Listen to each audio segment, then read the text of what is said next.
નાગરિકો અને પર્યાવરણવાદીઓ રસ્તા પર ઉતરી આવ્યા છે. તેમની માંગ છે કે અરાવલી બચાવ. આખરે આ વિરોધ પ્રદર્શન શું છે? તાજેતરમાં સુપ્રીમ કોર્ટનો જે નિર્ણય છે, જેને આ વિવાદે જન્મ આપ્યો, અને ગુજરાતના લોકો તરીકે આ મુદ્દો આપણા માટે શા માટે ગંભીર છે તે સમજવું ખૂબ જ જરૂરી છે. અરવલ્લી પર્વતમાળાના કરોડો વર્ષ જૂની છે, જે હિમાલય કરતાં પણ પ્રાચીન કહેવાય છે, જે ગુજરાતના જંગલોથી શરૂ થાય છે અને હરિયાણા સુધી અને દિલ્હી સુધી જાય છે. તેનું ભૌગોલિક મહત્વ અકલ્પનીય છે.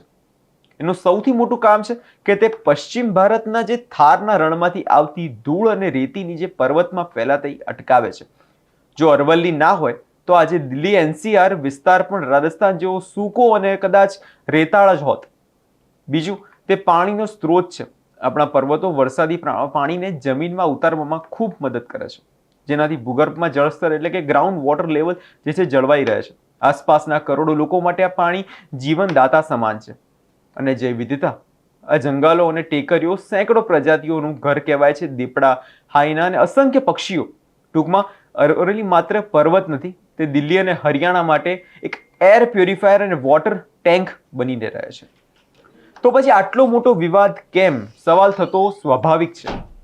તો નવેમ્બર 2025માં એક એવો નિર્ણય આવ્યો જેને પર્યાવરણવાદીઓને ચોંકાવી દીધા.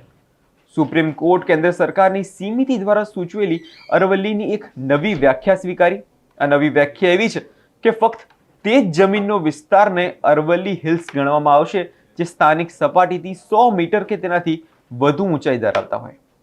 આના કારણે પર્યાવરણવાદીઓના મતે આનાથી અરવલ્લીનો 90%થી વધુનો વિસ્તાર કાનૂની સુરક્ષા જે છે ગુમાવી દેશે. એટલે નાની નાની ટેકરીઓ, ઢળાવ અને તળેટીઓમાં અત્યાર સુધી જે સંરક્ષિત હતા ત્યાં હવે ગેરકાયદેસર ખાણકામ અને ગેરકાયદેસર જે એસ્ટેટ બાંધકામ જે કાયદેસર બની શકે છે.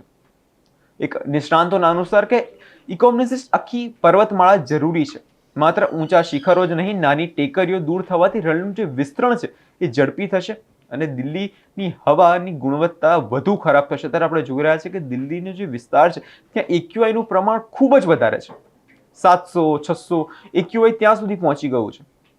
આ ગંભીર જોખમ સમાન છે, જે અરવલ્લી બચાવ સેનિટેશન મુવમેન્ટ જેવી સંસ્થાઓ જે છે આના કારણે મેદાનમાં આવી છે. આ માત્ર દિલ્હી કે હરિયાણાનો મુદ્દો નથી, ગુજરાત સહિત સમગ્ર ઉત્તર પશ્ચિમ ભારતનું જે છે આના પર ભવિષ્ય દાવ ઉપર છે. જો તમને આની મુખ્ય માંગણીઓ વિશે સ્પષ્ટ કરીએ તો સુપ્રીમ કોર્ટે 20 નવેમ્બરે પોતાનો નિર્ણય અને નવી વ્યાખ્યા એ તાત્કાલિક પાછી ખેંચી લેવી જોઈએ તેવી તે લોકો માંગ કરી રહ્યા છે.